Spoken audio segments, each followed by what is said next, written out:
Good afternoon, Selwyn. It's actually Elsie Harry. Harry Ross is just my Facebook name.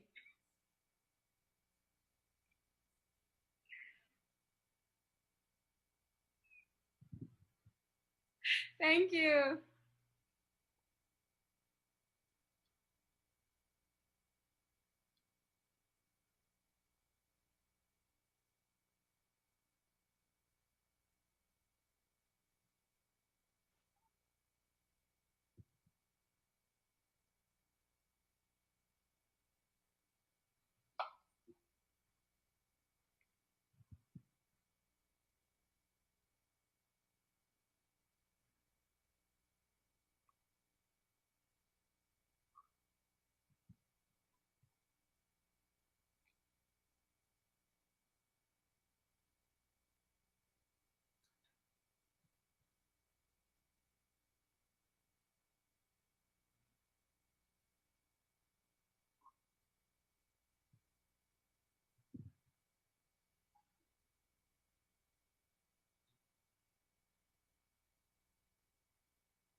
No problem.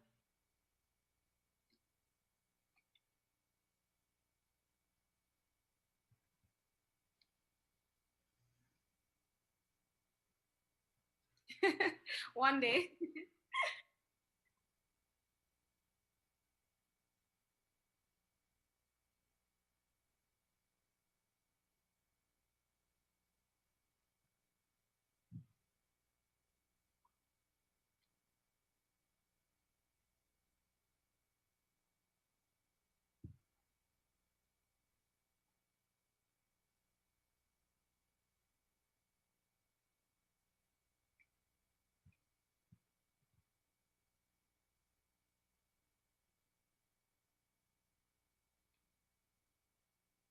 Sure.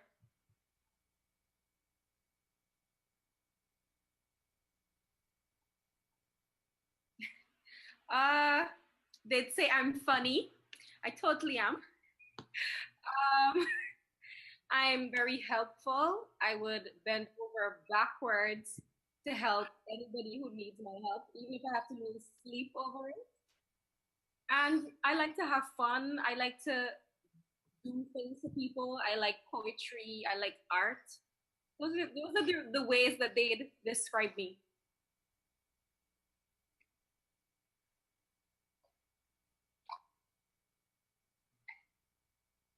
Okay.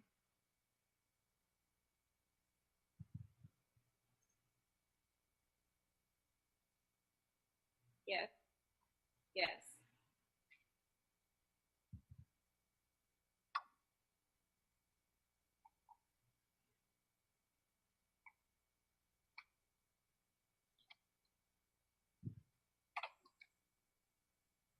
Well, I have to be quite honest about what it was like for me growing up in St. Kitts. For my first few years, I felt like I didn't belong, like I was an outsider in somebody else's country. And I had to make a decision that I was not going to be depressed about it. I was not going to be down about it. And even if I couldn't earn the friendship of the people around me, I would at the very least earn their respect. So I studied really hard. I excelled at academics. I got involved in a lot of social activities. And through my involvement in those social activities, I found that I had a lot in common with the people my age. The only difference was our nationalities. And so I joined this organization called the St. Kitts National Youth Parliament Association. And basically, what we did is we would go and have mock parliament sittings, and we'd speak about issues that are specific to youth. And then we'd create position papers and present them to the actual parliament and say, this is our view on matters that affect us, and we want these things to be implemented. We don't want you to make decisions for our future. We want to make the decisions for our future.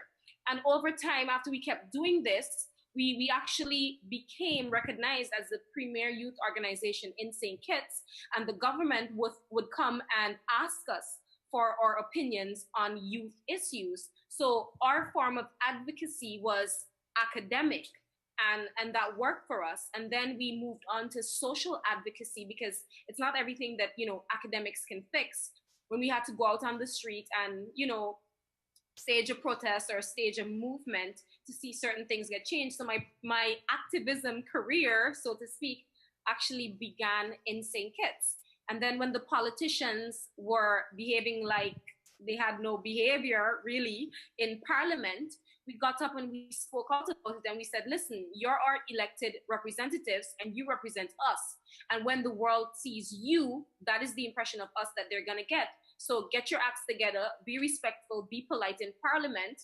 And we staged a whole youth movement based on the behavior of politicians in parliament. So I returned I was here in 2012, starting out where I was going to be living once I came back in 2013 for good. So I was here in 2012, and then the move was official in 2013. Well, why did I move back? Okay.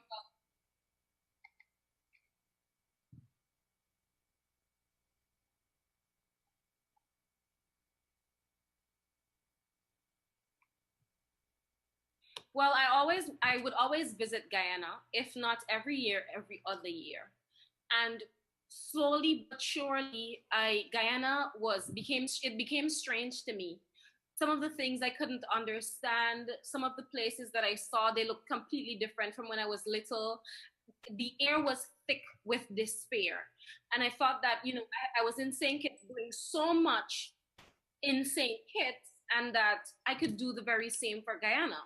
So when it was time for me to go to university, my parents suggested that I go to UWI actually. And the government of St. Kitts, they offered me a partial scholarship to go to the University of the West Indies.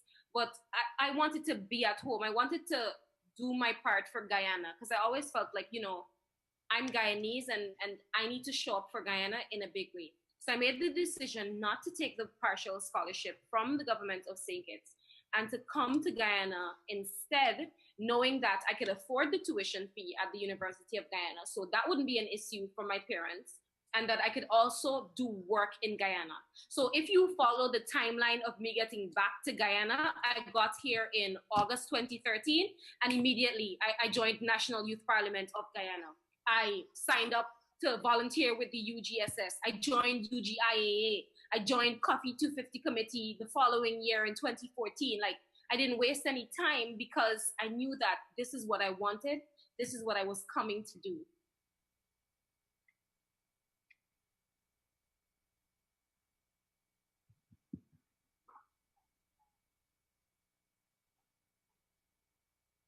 Well, not I wouldn't call it the affordability because the tuition fees increased in when I was in my second year at the University of Guyana. So it went from being totally affordable to being out of the reach of some students. While I could afford it, there were students that could not. And the only reason I could afford it was because my parents live in St. Kitts. So basically, they're being paid in EC, and the exchange rate, I benefit from it. So when they send tuition fee money for me, that's fine. But I'm thinking about people who are living here whose parents are making $50,000 a month. And the tuition fee went from 127,000 to I think 177,000, something around that area. And then subsequent to that, they wanted to increase it again. And they were saying, oh, it's only 5%. They could increase 5%. They spend more than 5% when they go on party. And I'm thinking, you cannot decide that somebody can afford this when you are not in their shoes. There were people who dropped out of the university when the first increase was given, and they have not been able to complete their degree programs. So I knew for a fact that there were people who could not afford it. That is what fueled my decision to protest because my tuition fees were already paid. If it was a matter of whether I could afford it or not, I didn't have to go and protest. But I was thinking about those other people that I knew personally and those who I didn't know who approached me and said, my mother can't afford that, or would send me a message on Facebook and say, could you please do something about this because we legitimately cannot afford it.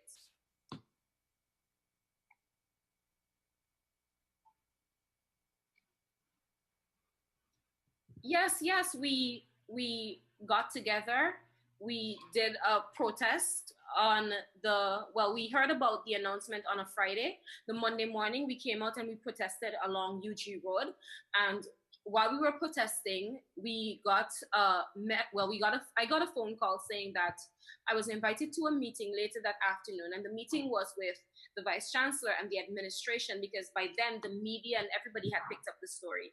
And in that meeting in the afternoon, we we basically got a chance to say how we felt about it. And I said in no uncertain terms that I think it's very unfair to institute an increase in the middle of the semester, not even at the beginning.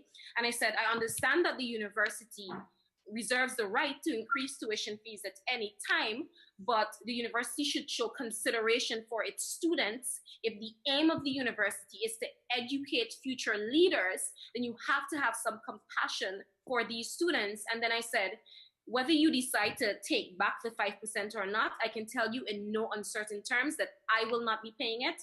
And I will be advocating that the other students do not pay it either. Because if we agree to pay it, then they would have won, and they would feel like, they could do this at any point in time. But we had to stand up. We had to take a firm stance. We had to set the precedent that this is not the way how we do business. This is not the way how we treat our students, especially when we want them to have an education. So they reneged the 5%, and they said that they are going to renege it, but we must be aware that in this new semester, which is September 2017, there would be an increase, and that increase will be announced long before the semester began. So I didn't make any qualms about that. I want to read a quote. My aim in life, Sure. my aim in life will remain not to conquer, but to effect positive change wherever I go, while increasing my knowledge to become a well-rounded citizen of the world. Your your words. So Yes. how early in life did you actually start thinking like this of becoming a global citizen? Well, I think that happened while I was living in St. Kitts, Mm-hmm. because I realized that I was not Kittitian. I wasn't born Kittitian. I was born Guyanese, but here I was living in St. Kitts and calling St. Kitts home and working towards the advancement of St. Kitts. And then I decided I wanted to do the same for Guyana. Then it became clear to me that it doesn't matter where you're born, all that matters is the place that you end up. And in any space that you end up, you should be willing to work and to assist and to develop that place as if it is your home. And that is why I see myself as a global citizen, because wherever I am in the world, I will be willing to work towards advancing youth, work towards developing that space that I'm in. In October, I understand you will be attending the One Young World Summit in Colombia. What does that mean to you, Elsie, and what do you hope to contribute to that summit? Well, it means that I get an opportunity to tell over 1,300 delegates and an additional number of counselors from about 190 countries about all the good things that Guyana has to offer the world.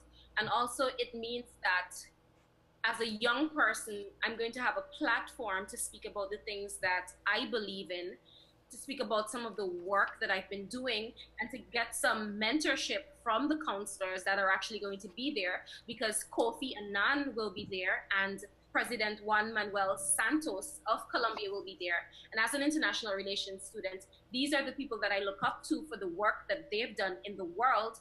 So that is what it means for me. And and what what would you like to bring back to the young people that you associate with in Guyana from this particular summit?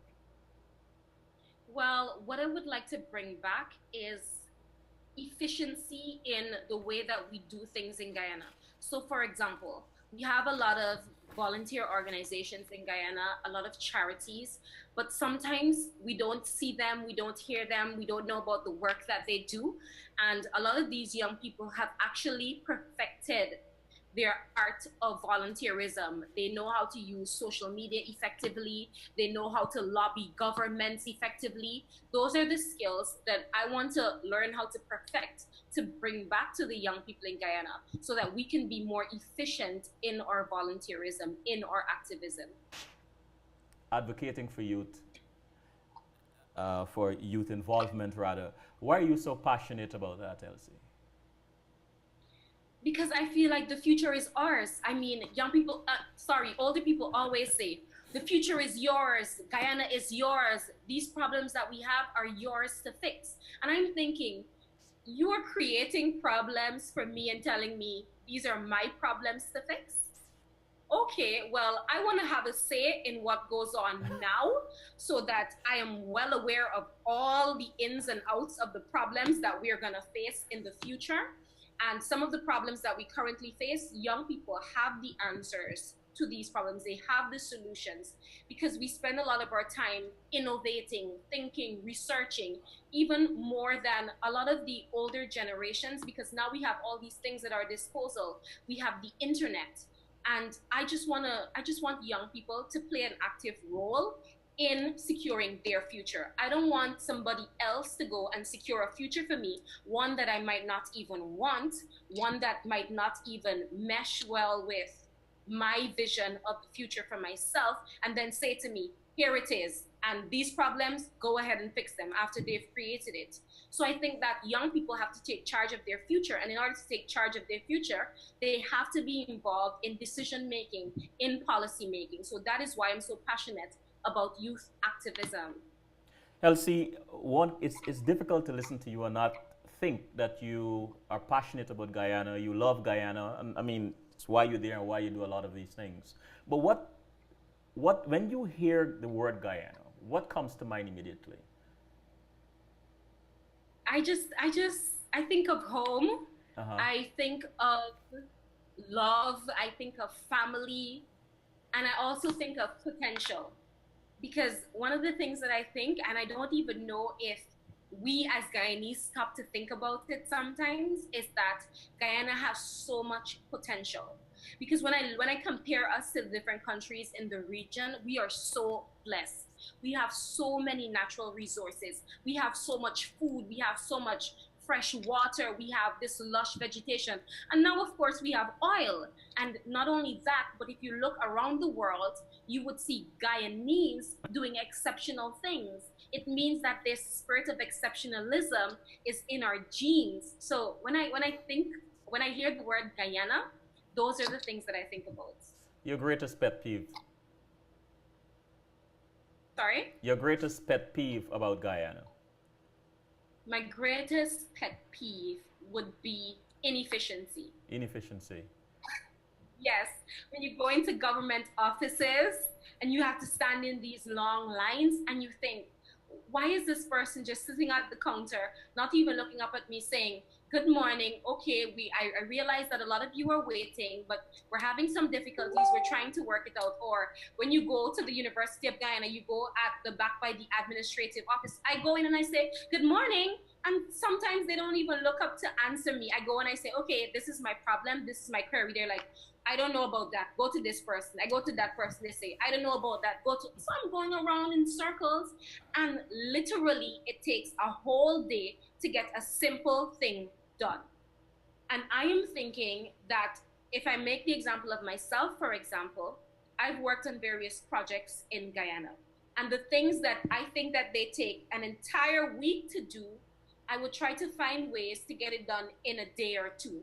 And I think that Guyana as a whole needs to relook at the service that it offers both its nationals and also people from abroad, because I think that one of the things that most people would complain about is the inefficiency of the services that they receive in Guyana. There's an argument that young people are not getting enough attention or not opportunities. But young people, from my experience, are doing a lot of things in Guyana, a lot of wonderful things. You're on social media, you definitely have the pulse of contemporary society and the way we communicate today. Um, you engage each other. Last year, there's one question I ask, a common question I ask everybody that came on the five-part series. Um, do you have a problem with your friends assisting you? And everyone look at me in shock, like, well, why would they not? And it just speaks to my generation in that people tend not to assist each other that much. But anyway, the question I want to ask you is, what are we missing? What is the diaspora missing? What are young people doing today? If you can sum it up, what are some of the things you're engaged in that we are missing? We are not engaging you enough. We're not paying enough attention. What would you say for? What would you say to that? Well, I would say that the thing that young people are lacking, in my opinion, is mentorship. Mm. So, for example, you, Selwyn, you have this program that I'm currently on, CWS as it is, and that there might be young people in Guyana who are interested in doing something similar. If you were to mentor them, I think that they could know upfront some of the challenges that you've had to deal with, and they wouldn't go and make those same mistakes, and they'd kind of have a smoother journey to getting to where you are currently. Mm-hmm. And I know that you do a lot of mentorship in other areas, but I think that there's not enough mentorship in all of the areas that young people want to get involved in. So for me, the biggest gap between us and the older generation, us and the diaspora even, is that link of mentorship. So for example, there are even young people who want to get involved in politics. I want to get involved in politics. I want to run for public office. But rarely you will find that I can walk up to a government ministry and say, okay, can you please mentor me? There's always this fear that the young people are coming for their jobs, they're coming for their positions, and they have to protect it with their lives, or they're going to have their business startup and it's going to be better than the one that I created. But I mean, the more you share knowledge, the better it is for our country. You can help that young person to develop a niche, which is not the same as yours. And I think mentorship will put us in a better position than we are today. Because in St. Kitts, for example, I received a lot of mentorship from people who are working in the same areas that I was working in, a lot of older people. And it's because of their mentorship and their molding that I'm the person that I am today. And I feel like a lot of young people my age, they say, oh, you're the exception, Elsie. But I'm not. I'm not the exception. I benefited from mentorship. I benefited from people caring enough to pass on their knowledge to me. And I think that that is what our young people in Guyana are lacking. More than funds, physical resources like cash and land, mentorship is the thing that I think that they're I, lacking most. I can't conclude this conversation without noting that you want to be president one day. So congratulations on that aspiration. If you were to become president today, or Today? yes, just say you were elected president. You're now President Elsie Harry. What are three policies that you will immediately implement? Okay, the first policy would have to be one geared towards revamping the education system in Mm. Guyana. Okay. And I, yeah, the revamping would actually include having arts education in the schools. That's one. Two, business and entrepreneurship education. So there's this program called Junior Achievers that I've been a part of in St. Kitts, and we don't have to reinvent the wheel on anything. Mm-hmm. And it actually teaches young people to create their own business startups, sell shares for it, develop a product, sell it, make profit, and do the reporting on it. So those are two things that I would involve in the revamp of our education system. Cultural education, uh, African Guyanese history. It's not taught in the schools, not to my knowledge. And I Mm-hmm. think that that is important because as African Guyanese, we have experienced a lot of discrimination in Guyana, and it's even more than a lot of the other ethnic groups. I think that African Guyanese and the indigenous peoples are two of the most discriminated against groups in Guyana, and I think that an accurate and succinct history of how we got here, the contributions that we have made to Guyana, that we continue to make to Guyana, will do a lot for mending the ethnic problems that we have in Guyana. So that's one policy, a long one. The second one would be an environmental policy, because I worry that with the coming oil, the environment will suffer. So I would like to see a lot of the young law students that exit UG actually study environmental law, so that we could have some policies put in place to protect our environment, even as we go about pursuing an oil economy. The third policy I would implement would be geared towards having a quota for women in politics or in governance in Guyana, because I think that Guyana needs more estrogen. And I'm not saying that just because I'm a woman, but I think that if we look at the female leaders that we've seen around the world, and we look at the female leaders that we see in Guyana that have not gotten the opportunity to, or have not branched into politics, I think that the leadership that they show outside of political office can be transferred into political office. And I just don't want a lot of female placeholders, but we want sensible female leaders. So that's the third quality. You see, Elsie, I'm sitting here enthralled and I'm thinking, I'm happy that you came. I was really moved. Wonderful points you made here this afternoon. But I am going to make a conscious effort to bring you back sometime to have a conversation, because there are lots of points that you touched that we need to expand on, right? And so I'll be in touch with you and I'll let you know where you can come Okay. on and talk some more, whether it's a panel discussion or so on. But thanks a lot. No problem. You're welcome. Thanks for having me. You're welcome, Elsie. Bye bye.